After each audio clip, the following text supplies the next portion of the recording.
Oke, selamat pagi teman-teman. Di sini saya sedang di mana sih? Star Miesto, Poznan ya. Iya, Poznan. Kita sebenarnya posisi udah libur nih karena tanggal merah di sini ya. Di hari Kamis. Dan rencananya sih saya mau nyari money changer, tapi ternyata semuanya tutup. Nggak ada yang buka satupun. Mallnya juga tutup. Mall juga tutup. Saya bersama teman saya nih. Halo, saya Husen, temannya Bang Imam. Husen ya. Di sini saya coba untuk bercerita ya tentang proses kita ya bisa nyampe Poland. Kita itu nyampe di tanggal 16 Desember ya. Iya, 16 Desember. Kita berangkat, total itu ada berapa sih? Ada berapa orang gitu ya? Ada coba sih soalnya dari macam-macam PT itu ada 3 PT kayaknya.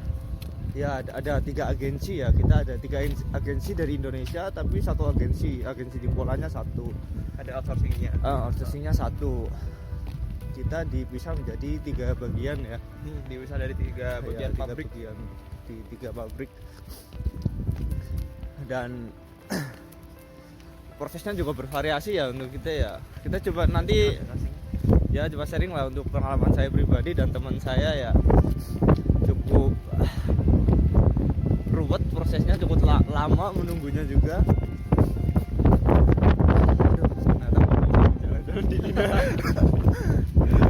Jadi teman-teman udah mulai itu ya turun salju setelah seminggu. Ya, di sini nggak ada salju. Nggak sedingin kayak yang di tempat lain. Kita kemarin ke karantina itu tempatnya dingin banget, -12 kemarin. Ya, di Morris kemarin ya. Nah, di sini cuma 1 derajat, ini 0 derajat, 1 derajat. Ini kita berada di taman ya. Cukup bisa dilihat. Ini kayak kota tuanya sini. Bangunannya kayak Di sini saya akan menjelaskan proses ya terkait berapa lama prosesnya, dari proses alur per tahap. saya sending dokumen ke agensi saya, terus berapa lama juga proses working permit jadi, setelah itu pengajuan aplikasi visa dan lain sebagainya nyampe saya sampai di Polandia ini ya. Oke, pertama saya akan menjelaskan tentang awal mula saya sending dokumen untuk proses ke Polandia ini di bulan Juli ya 2021. Di pertengahan Juli lah kurang lebihnya saya sending dokumen. Setelah itu ada dikasih jadwal untuk interview dengan pihak outsourcing di Polandia di tanggalnya udah lupa ya, pokoknya di pertengahan Juli itu interview itu lewat Zoom ya, Zoom meeting. Itu total dulu aku tuh ada 30 orang dari agensiku tuh. Interview itu juga random, nggak semua di interview ya, cuma perwakilan saja karena terbatasi oleh waktu ya. Cuma sekedar dari agensi itu cuma memastikan tentang pengalaman kerja kita, terus juga mengetes tentang komunikasi bahasa Inggrisnya sih, basic sih. Setelah interview selesai, 1 hari kemudian keluar hasilnya yang diterima. Setelah itu hasil udah keluar, diterima. Setelah itu baru pengumpulan kelengkapan dokumen. Scan itu ya, pertama. Semua dokumen di scan ya, dokumen kita di scan. Dokumen di scan, setelah di sending pengajuan working permit tuh, untuk pengajuan working permit. Nah, untuk pengajuan working permit sendiri itu pas interview juga udah jelasin sih, prosesnya bervariasi. Paling lama itu jelasinnya itu 3 bulan kalau di pihak agensiku, outsourcingku itu 3 bulan. Setelah itu pengajuan kita nunggu kan. Setelah pengajuan nunggu, walaupun aku itu 3 minggu, 4 minggu, hampir 1 bulanan lah working permit jadi tuh. Dari pihak agensi dikabarin via email, via WhatsApp juga. Ketika PP udah jadi, disending ke aku ya. Setelah itu selesai, PP udah jadi, terus proses berikutnya adalah pengajuan aplikasi visa. Visa itu. Ya, kalau di punyaku kan tadi kan untuk dari proses interview terus keterima, pengajuan working permit sampai jadi kan kurang lebih 1 bulan ya. Iya, 1 bulan. 1 bulanan kalau punyaku ya. Ini saya dengan Husen kan juga beda agensi ya. Beda cerita lagi. Terus kalau untuk kamu dari mulai awal juga ya. nyampe keluar working permit deh. Berapa Ah. lama nih coba ceritain? Jadi kalau kan ini kita beda agensi ya. Jadi kita kalau dari saya sendiri tuh pertama itu di bulan Januari akhir. Januari akhir tuh interview awal.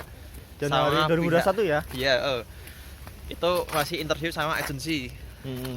Kalau udah interview agensi lolos, kita itu di interview lagi sama pihak sama IWL juga Heeh. dari outsourcing Polandianya langsung. Itu kalau nggak salah waktu itu ada berapa orang ya, banyak itu 30 lebih. Kayak komunikasi juga, bahasa Inggris juga wajib. Nanti di sana setelah interview itu nanti bakalan dijelasin gimana sih kerjanya di sana.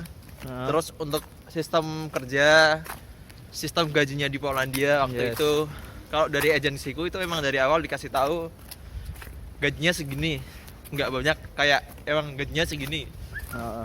Dari nggak muluk-muluk gitu, jadi kayak semisal kita sampai di sini sekarang ini kita nggak kaget, emang ternyata emang gajinya segitu dan ternyata juga lebih dari yang dijanjikan. Cuman dari PT ku tuh nggak langsung dimuluk-muluk banyak gitu. Ya, biar Dan itu juga nggak terlalu memberikan janji yang- manis gitu lah ya.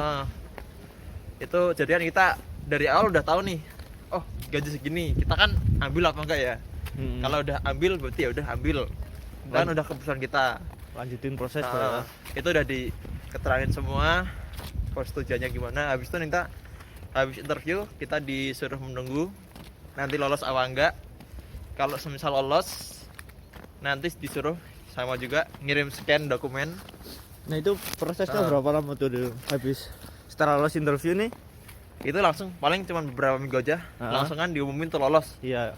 Langsung ngirim scan sama dokumen-dokumen asli kayak paspor, KTP, Iya. ijazah terakhir, terus KK. Itu dulu yang Keluarga. dikirim. Itu nanti juga sama prosesnya. Habis itu kita nungguin itu ya, apa Working namanya? permit. Working permit. Yes. Itu waktu itu akan dijanjikan itu 4 minggu sampai 8 minggu working Ah, permit. Cuman iya. kemarin aku keluar tuh berapa minggu? Enggak sampai 2 bulan. Cuman 1 bulan setengah kayaknya udah keluar. Lebih dari 1 bulan lah ya. Iya, Lebih dari 1 maksimal bulan. 8 minggu waktu itulah, Ah, 2 ah. bulanan. Tapi ternyata 1 bulan setengah udah keluar. Nah habis itu kan jadikan itu bulan Februari, Maret, mau ke April itu Heeh. mulai bikin yang namanya visa itu. Ah, Kan dari sip. working jadi. Working permit oke, jadi terus dari Terus- agensi langsung proses ke Ke visa. visa itu. Oh. Iya. Nah itu kan di bulan Maret 2021 kan udah mulai PPKM ya itu ya. Iya, betul. Itu udah mulai susah sebenarnya visa. Kamu udah proses duluan berarti ya? Udah proses Aku duluan. bulan Maret belum proses tuh. Belum, masih belum. fokus kerja itu. Nah, kepikiran. masih disambil kerja. Jadi kan kalau dari agensi kamu kerja dulu aja, nanti kalau emang ada info-info kita nanti kasih tahu dari PT. Jadi itu kan kita bikin nungguin visa lah. Kita nungguin visa itu yang agak lama. Heeh. Itu apalagi kan dari bulan apa ya? Bentar, Februari, Maret, April, Mei udah mulai masukin visa itu. Yes. Habis itu menunggu itu baru beberapa teman yang dapat. Jadi kan urutan itu nggak langsung bareng. Ada Iya. beberapa teman kan dari 30 orang ya. Yes. Yang lolos tuh waktu itu cuma ada 20 orang kayaknya. 20 orang yang dapat pertama itu 5 dulu. Dapat appointment. Poin visa. Oh, iya. Itu Jadi 5 dulu. perlu diketahui ya bahwa setelah PPKM itu kan kedutaan sempat tutup ya. Tutup itu. Nah, pembukaan pertama itu ternyata ada perubahan sistem di pengajuan visa itu, sistem drawing. Sistem drawing itu semacam undian itulah. Iya, on dia. Jadi orang-orang yang lama sending dengan orang yang baru itu memiliki kesempatan yang sama gitu loh. Bisa juga orang yang baru sending malah yang duluan. duluan. Nah, itu. Contohnya seperti kasusnya saya lah. Saya kan proses di bulan Juli. Iya, dia Ini Juli nih. teman Aku saya proses Februari di ya. bulan Februari. Januari akhir Iya udah kan? interview, Februari mulai Working ngurus permit, dokumen. working permit keluar Working permit tuh Bulan kayaknya 1 bulan setengah. berarti 1 bulan setengah setelah sekitar bulan ngirim dokumen. Maret April kali ya. Ya udah Ap- agak lupa sih, Nah, tapi segitu. Berarti kan mulai agensi itu mulai sending pengajuan visa itu bulan apa kira-kira? Aku lumayan lupa itu. Bulan 4-an mungkin ya. Pokoknya setelah interview, kirim dokumen, kita nunggu itu 1,5 bulan sampai 2 bulan itu. Baru dapat working permit langsung dibuatin visa. Oke, berarti kan intinya proses itu agak sedikit lama itu sebenarnya di appointment untuk Ya, untuk appointment untuk visa. yang sekarang. Soalnya yaitu tadi sistem drawing yang emang nggak bisa ditentukan ya. Ya, nggak bisa saya yang udah duluan nih sama Bang Imam ternyata masih duluan Bang Imam padahal dia baru daftar di bulan Juli. Iya. Untuk sistem drawing pokoknya nggak bisa kita tentukan lah. Nah, setelah itu visa dapat appointment kan ya? Iya, dapat appointment visa. Nah, setelah dapat appointment itu kita datang ke kedutaan membawa semua berkas asli ya kan. Berkas asli.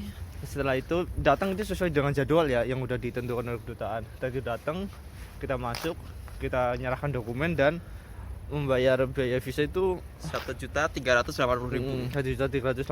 Setelah itu pulang, nggak ada interview, nggak ada apa sih, cuma checking kelengkapan dokumennya saja sih. Ya, itu aja.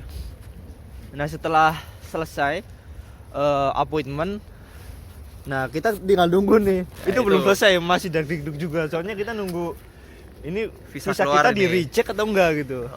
Soalnya pengalaman saya sendiri itu, saya appointment kebetulan di agensi saya itu cuma saya sendiri di tanggal 23 November ya. 23 November tuh saya appointment sendiri. Nah, di situ kan banyak tuh teman-teman di agensi lain. Nah, saya tuh sempat ngobrol dengan teman saya di agensi di Bogor, dia agensinya, dia orang Jawa Timur. Appointment bareng nih tanggal 23.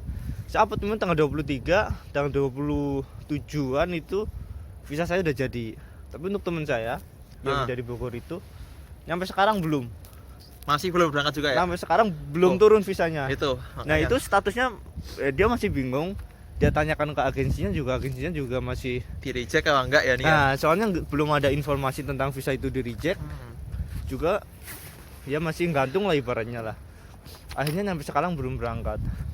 Nah, ini kembali lagi ke saya ya, setelah tanggal 27 selesai nih ada proses berikutnya, proses dokumen masih kelengkapan dokumen juga, yaitu pembuatan ID PMI. Karena kita kan proses resmi ya, legal. Harus proses legal itu prosesnya pasti satu, setelah bisa turun kita harus punya ID PMI. Setelah ID PMI selesai, kita prosesnya ya pembuatan ID PMI. Setelah itu selesai, kebetulan kemarin aku tuh sehari. Nah, ini ya? Untuk pembuatan ID PMI ini punya cerita yang panjang. Karena masing-masing daerah punya cerita masing-masing. Peraturan masing-masing. Nah, kayak saya nih, saya kan dari Cilacap ya. Saya bikin ID PMI 1 hari jadi. 1 hari jadi. Setelah itu bikin ID PMI, langsung ke proses medikal. Soalnya medikal membutuhkan ID PMI itu. Kita dicatat ID PMI, masukin input ID PMI buat medikal. Setelah medikal 1 hari langsung selesai sih. 1 hari selesai ya. Terus besoknya baru langsung jadi keluar hasilnya. Nah, dari hasil medikal itu, hasil medikalnya fit atau unfit nih. Kalau fit, berarti kan oke nih, kita masih bisa lanjut proses. Lanjut prosesnya adalah pembuatan EKTLN. Ya, benar. EKTLN adalah salah satu identitas kita bahwa kita memang bekerja secara legal di sini. Identitas kita. Nah, kartu tenaga kerja luar negeri. Nah, kartu tenaga kerja luar negeri. Nah, di situ pembuatan EKTLN ini agak sedikit rumit ya. Aku tuh kurang lebih proses 4 hari, 3 kali bolak-balik ke Cilacap, perjalanan 2,5 jam pakai motor tuh. Hari pertama masih ditolak dengan alasan aturan dari pemerintahan Cilacap itu, BPDUM itu harus yang mengurus EKTLN itu harus dari perwakilan pihak agensi. Dari pihak agensi ya, karena pihak agensiku jauh kan dari Bali kan. Cuma diberi surat tugas doang, diberi yang bertanggung jawab ini gitu kan. Secara sistem udah disending sih, agak lama proses, agak berdebatan lah. Hari pertama saya pulang, hari kedua saya balik lagi, masih ditolak juga. Akhirnya saya telepon pihak agensi saya, atasan langsung, direkturnya langsung telepon, langsung saya suruh ngobrol dengan pimpinan yang di BP2ME di Cilacap itu. Setelah ngobrol akhirnya dibolehkan. Akhirnya bisa ya. Dibolehkan. Setelah itu dapat jadwal OPP nih. OPP nih, pembekalan pra pemberangkatan nih. Dulu PAP namanya. Dulu PAP, sekarang OPP. Itu wajib ya kalau emang legal. Untuk membedakan legal atau enggaknya ya itu. Salah satunya itu. Harus ada ID. Ya, harus ada ID. Sebenarnya setelah OPP selesai, kurang lebih 4 jam 3 jam itu OPP selesai, langsung Finger langsung jadi itu EKTLN. Jadi Langsung jadi EKTLN. Setelah itu baru EKTLN jadi. Nah setelah EKTLN jadi itu udah finish. Dari pihak agensi udah bisa membelikan tiket kita untuk berangkat aja, untuk berangkat, untuk berangkat. Nah itu jadi EKTLN kurang lebih jadi di bulan Desember punya aku tuh di tanggal berapa ya, sekitar tanggal 13 Desember. Setelah itu jadi langsung saya dapat jadwal penerbangan di 15 Desember. Oh gitu ya? Di 15 Desember saya pergi. Nah ini yang perlu diperhatikan juga, di imigrasi juga agak ketat untuk ke Polandia sekarang. Kayak kemarin tuh saya juga sempat di interview juga tuh di imigrasi di Jakartanya ya, Di Jakarta yang sama- mau menuju ke Turki tuh ditanyain tentang ya itu tadi KTLN itu. KTLN, ditanyain Itu kalau enggak tentang punya bahaya. berkas kelengkapan dari BP2MI, tentang OPP juga ditanyain. Kamu di sana mau ngapain, dengan visa apa gitu kan? Terus dicek visanya, saya dengan visa kerja Pak. Saya kerja di tempatnya harus detail juga. Saya kerja di bagian welding misalkan, tempatnya di kota sini Warsaw misalkan. Terus kamu di sana setelah itu tinggal di mana? Untuk karantina selama 14 hari. Di mana juga. Ya tempatnya juga itu semua dokumen itu harus lengkap. Harus ada. Dicek sama imigrasi sesuai apa enggak. Kalau udah sesuai kita aman, lolos kita. Tapi kalau nggak sesuai biasanya ditolak, dijegal di situ. Nggak bisa lanjut ke imigrasi. Akhirnya gagal terbang. Nanti ujung-ujungnya kita berurusan dengan BP2MI, Badan Perlindungan Tenaga Kerja itu. Ya untuk melengkapi semua dokumen itu. Soalnya ketika kita tujuannya kerja tapi bukan menggunakan visa kerja dengan jalur yang ilegal ya nggak bisa gitu. Kita nggak punya kayak payung hukum yang melindungi kita, nggak ada yang tahu kalau kita kerja di luar negeri. Kalau semisal ada terjadi apa-apa kan Iya. kita punya BP2MI tuh. Kalau legal kan kita apa-apa bisa ada yang melindungin. Jadi kita kerja itu ngerasa aman. Kita kan di rumah kan juga ada keluarga, jadinya emang harus legal. Jadi kita kerja bisa tenang, nyaman. Ya betul.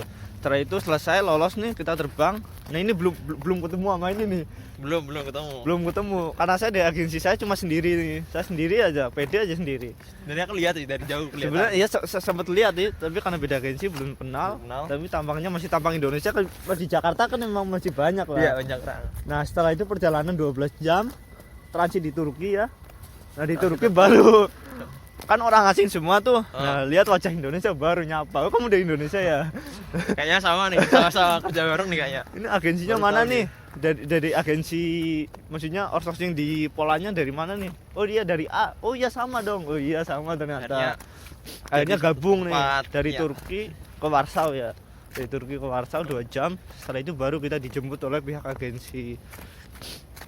Kita sharing-sharing juga ada plus minusnya di setiap agensi kita. Tapi intinya sama, setelah kita dapat visa, nanti visa kalau semisal udah keluar, kita Ya. bikin ID udah keluar, habis itu tiket cek medical, KTKLN, tinggal Ya. terbang. Intinya itu aja Ya, sih. intinya itu sih. Sebenarnya yang menjadi proses lama itu yaitu di Visa. nunggu appointment itu karena sistem driving dan sampai sekarang. Dan infonya sih di awal tahun ini 2022 akan ada perubahan, entah itu sistem driving dihapuskan menggunakan sistem yang lama atau gimana ya. Sabar aja lah untuk teman-teman yang masih memang nantinya menggunakan sistem driving, ya mau nggak mau Semangat, harus sabar. Intinya itu sih. Kalau bisa kan kita nunggu sambil kerja. Nah ya itu yang itu penting. pasti. Soalnya prosesnya nggak nentu. Kalau kita Nggak nentu. putuskan untuk nggak kerja dulu ya mau nggak mau kita harus mengeluarkan lebih banyak biaya gitu loh. Oke mungkin itu aja ya? sementara itu Oh. aja dulu ya. Karena Tuh, ini secara garis besarnya hampir sama, cuman ya. beruntung enggaknya aja sih. Intinya itu banyak-banyak berdoa aja lah biar emang lebih cepat. Dan juga jangan kaget juga kalau udah sampai sini, apalagi di bulan-bulan sekarang mau masuk ke Iya. winter ya. Mau masuk ke winter sangat dingin sekali, jadi ya prepare aja pakaian hangat. Terus untuk mungkin itu dulu lah Itu dulu aja deh. ya. Mungkin nanti ketika emang ada yang perlu ditanyakan boleh lah Tanyain aja, ditanyakan ya. Mungkin tentang Jangan malu-malu buat tanya. ya Kalau- intinya gini, ketika kita mau pergi ke suatu tempat ya, apalagi di luar negara kita, luar negeri ya, kita harus satu Cari-cari info. detail infonya benar-benar tentang, kalau kita niatnya kerja ya penting lah tentang gimana caranya, yang proses yang legal, terus sebenarnya gajinya di sana berapa, terus biaya hidup Harus dari ada mana. testi dari teman-teman yang udah Iya. berangkat, diperbandingin juga sama yang lain gimana Iya. gitu. Kalau kalian mencari review pasti ada lah review positif negatif ya. Intinya kalian simpulkan lah dengan kesimpulan kalian gimana baiknya gitu kan.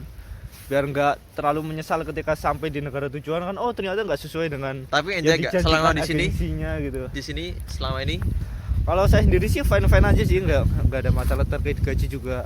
Oke gitu kan. Sama saja juga Ya oke. kalau dibandingkan dengan yang negara lain yang lebih besar ya Yo, nggak, cuman di ya sini- emang nggak bisa dibandingkan Nah. kayak gitu lah. ini juga di sini ada kelebihan di sini kebutuhan hidup murah Yes. itu.